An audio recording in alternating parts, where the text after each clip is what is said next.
रमजान का पवित्र महीना था। सुबह की ठंडी हवा में अजान की आवाज गूंज रही थी। फातिमा ने अपनी आंखें खोलीं और सहरी के लिए तैयार हो गईं। उन्होंने अपने परिवार के लिए सहरी का खाना बनाया, जिसमें पोषण से भरपूर चीजें शामिल थीं। सहरी के बाद वह अल्लाह से दुआ करने लगी कि उन्हें पूरे दिन रोजा रखने की ताकत मिले। फातिमा एक मेहनती महिला थीं। उनके पति एक छोटी सी दुकान चलाते थे और उनके 2 बच्चे थे। रमजान के दिनों में उनकी जिम्मेदारी और बढ़ जाती थी। सहरी के बाद वह घर के कामों में लग जाती थीं, लेकिन उनका सबसे बड़ा काम था इफ्तारी की तैयारी। इफ्तारी के लिए वह हर दिन कुछ खास बनाने की कोशिश करती थीं ताकि उनके परिवार को अलग अलग स्वाद मिल सकें।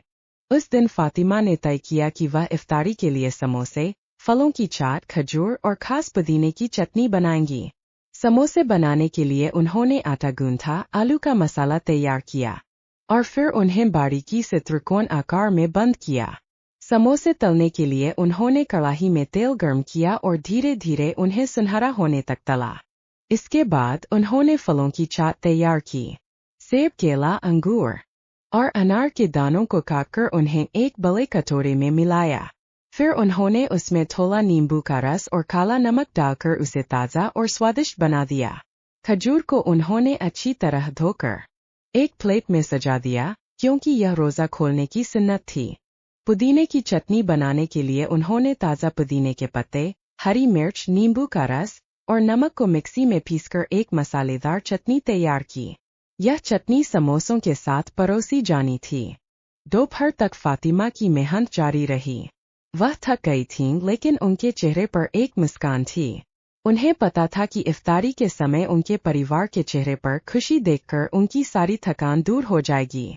शाम को जब मस्जिद से अजान की आवाज गूंजी, फातिमा ने इफ्तारी की मेज सजा दी। उनके पति और बच्चे मेज के आसपास इकट्ठा हुए। सबसे पहले उन्होंने खजूर से रोजा खोला, फिर समोसे, फलों की चाट और चटनी का आनंद लिया। उनके बच्चों ने खुशी से कहा, अम्मी, आज की इफ्तारी बहुत स्वादिष्ट है।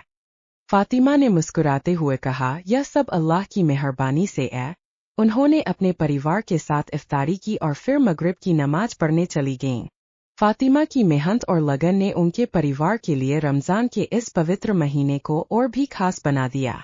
उनकी कड़ी मेहनत और त्याग ने यह साबित कर दिया कि एक महिला की मेहनत ही घर को स्वर्ग बना सकती है। कहानी का सार। फातिमा की कहानी हमें यह सिखाती है कि मेहनत और ईमानदारी से किया गया हर काम खुशियां लाता है।